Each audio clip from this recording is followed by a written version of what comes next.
धामी आज फिर संभालेंगे देवभूमि की कमान। पुष्कर सिंह धामी दूसरी बार लेंगे मुख्यमंत्री पद की शपथ। समारोह में मोदी और शाह भी शिरकत करेंगे। बीजेपी शासित राज्यों के सीएम भी इस शपथ ग्रहण समारोह में शामिल होंगे। तो आज पुष्कर सिंह धामी एक बार फिर से देवभूमि की कमान संभालेंगे। पुष्कर सिंह धामी दूसरी बार लेंगे मुख्यमंत्री पद की शपथ। समारोह में मोदी और शाह शिरकत करेंगे। बीजेपी शासित राज्यों के सीएम भी इस शपथ ग्रहण समारोह में शामिल होंगे।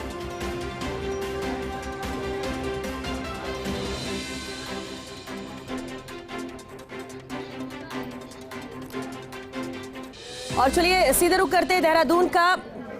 वरिष्ठ सहयोगी पवन लाल चंद जी हमारे साथ जुड़ चुके हैं। पवन जी, बेहद अहम है जब एक बार फिर से उत्तराखंड में बीजेपी की सरकार बनी और कशमकश इस बात को लेकर था कि क्या वापस पुष्कर सिंह धामी सीएम बनेंगे। अब जबकि ये सब तय है, शपथ ग्रहण को लेकर पूरी जानकारी आपसे चाहेंगे कि आज कितने मंत्री शपथ ले सकते हैं पुष्कर सिंह धामी के साथ। बस कुछ क्षणों में हमारे मध्य में हमारे देखिए श्वेता, ये करीब करीब अब पिक्चर साफ हो गई है। 8 मंत्री मुख्यमंत्री पुष्कर सिंह धामी के साथ शपथ लेंगे। मेरे कैमरा सहयोगी आपको पूरे यहाँ के नजारा दिखाएंगे, साथ ही मैं जानकारी आपको देता हूँ। पुष्कर सिंह धामी मुख्यमंत्री के तौर पर दूसरी बार शपथ लेने वाले उत्तराखंड के एक तरह से दूसरे मुख्यमंत्री होंगे। भुवन चंद खंडूड़ी ने ऐसा 2 बार शपथ ली थी, उसके बाद अब पुष्कर सिंह धामी आज दूसरी बार शपथ लेंगे। उसके अलावा सतपाल महाराज कैबिनेट में मुख्यमंत्री के बाद शपथ लेंगे। उसके अलावा सुबोध दुनियाल कैबिनेट मंत्री की शपथ लेंगे। उसके अलावा डॉक्टर धन सिंह रावत कैबिनेट मंत्री की शपथ लेंगे। रेखा आर्य फिर मंत्रिमंडल में शामिल हो रही है। प्रेमचंद अग्रवाल पिछली बार स्पीकर थे, इस बार वो मंत्रिमंडल में जगह पाएंगे। सौरभ बहुगुणा नए चेहरे के तौर पर शपथ लेंगे। चंदन रामदास भी नए चेहरे के तौर पर इस सरकार में शामिल होंगे। 3 मंत्रियों को ड्रॉप किया गया। अरविंद पांडे को ड्रॉप किया गया, बिशन सिंह चुफाल को ड्रॉप किया गया, बंशीधर भगत को ड्रॉप किया गया। और जानकारी आ रही कि ऋतु खंडूड़ी, जनरल भुवन चंद खंडूड़ी की बेटी है, उनको स्पीकर बनाया जा रहा है। वो उत्तराखंड की पहली महिला स्पीकर होने वाली है। तो आज मुख्यमंत्री पुष्कर सिंह धामी के साथ 8 मंत्री शपथ लेंगे। 3 कैबिनेट बर्थ है उनको खाली रखा गया है। जी बिल्कुल। और इस मंत्रिमंडल में आपको क्या खास बात पवन जी नजर आती है, क्योंकि बेहद अहम सरकार बनाना, मंत्रिमंडल में भी किसे ड्रॉप किया जाएगा, जैसा कि अभी आपने बताया कि 3 लोग हैं जिन्हें ड्रॉप किया गया है, विस्तार भी बाद में हो सकता है। लेकिन पुष्कर सिंह धामी जबकि खुद हार चुके हैं, लेकिन एक बार फिर से भरोसा उन्हीं पर। क्या उनके जो लास्ट का कार्यकाल था, क्योंकि कम वक्त भी उन्हें मिला, ये वजह है वापस उनके सीएम पद की, या फिर उनके रहते उत्तराखंड में एक बार फिर जीत हुई है और इसलिए सीएम चेहरा बदलना नहीं चाहती बीजेपी? रीजन आपको क्या लगता है? सभी का बराबर का योगदान है हमारे बीच में। संस्कृति विभाग के देखिए श्वेता, जो आपने बताई वो दोनों वजह जो आपने बताई वो बहुत महत्वपूर्ण है। एक तो पुष्कर सिंह धामी के नेतृत्व में बीजेपी ने उत्तराखंड का चुनाव लड़ा, 70 विधानसभा सीटों में से 47 विधानसभा सीटों पे चुनाव जीता। और दूसरी वजह जो आपने बताई कि उनको समय बहुत कम मिला, वो बमुश्किल 8 महीने के मुख्यमंत्री रह पाए, जिसमें 2 महीने चुनाव आचार संहिता के निकल गए। उनको करीब 5 से 6 महीने काम करने का मौका मिला।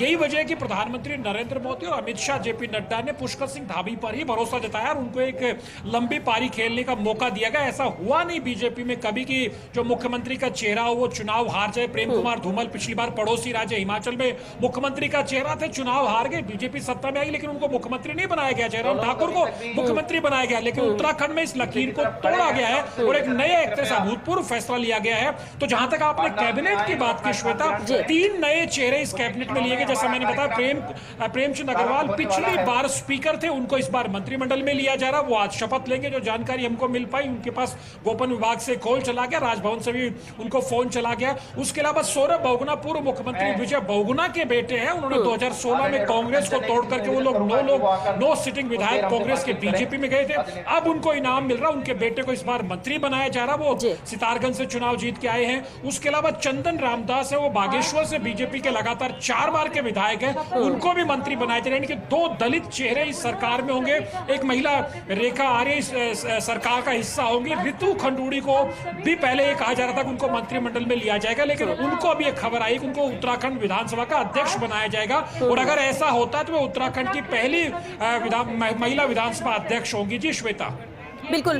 पवन जी, बताया जा रहा है कि 2:30 बजे के करीब शपथ लेंगे। क्या वक्त ये तय है या कुछ आगे पीछे कुछ बदलाव हुआ है? वास्तव में उत्तराखंड राज्य को सबसे श्रेष्ठ राज्य देखिए श्वेता, 2:40 का आधिकारिक तौर पर वक्त है। राज्यपाल गुरमीत सिंह ने मुख्यमंत्री और उनके कैबिनेट को आमंत्रित किया। 2:40 पर मुख्यमंत्री को पद और गोपनीयता की शपथ दिलाई जाएगी। उसके बाद करीब 20 मिनट रखे गए हैं मंत्रियों के लिए शपथ के लिए। तो करीब 2 मिनट में मुख्यमंत्री को शपथ दिलाई जाएगी। उसके बाद करीब 20 मिनट में 8 जो मंत्री बनाए जा रहे हैं उनको शपथ दिलाई जाएगी। तो प्रोग्राम है 2:30 बजे प्रधानमंत्री नरेंद्र मोदी यहाँ पहुंचेंगे। अब से थोड़ी देर बाद जो तमाम राज्यों के मुख्यमंत्री है, आपके राजस्थान की पूर्व मुख्यमंत्री वसुंधरा राजे भी यहाँ पहुंच रही है, यूपी के सीएम योगी आदित्यनाथ भी पहुंच रहे हैं और भी कई बीजेपी शासित राज्यों के करीब 10 के आसपास मुख्यमंत्री यहाँ पहुंच रहे हैं और कई पूर्व मुख्यमंत्री यहाँ पहुंच रहे हैं, कई केंद्र के मंत्री भी पहुंच रहे हैं। जी श्वेता। पवन जी, बिल्कुल उत्तराखंड में शपथ ग्रहण बेहद अहम है और इसे लेकर आगे भी आपसे अपडेट लेंगे। फिलहाल के लिए शुक्रिया इस पूरी जानकारी के लिए। तो 2:40 का यहाँ पर तय वक्त है जब पुष्कर सिंह धामी उत्तराखंड के मुख्यमंत्री के तौर पर शपथ लेंगे। दूसरी बार मुख्यमंत्री का पद संभालने जा रहे हैं पुष्कर सिंह धामी। प्रधानमंत्री नरेंद्र मोदी और अमित शाह भी मौजूद रहेंगे शपथ ग्रहण समारोह में। 2:30 बजे उनके पहुंचने का वक्त यहां पर तय है।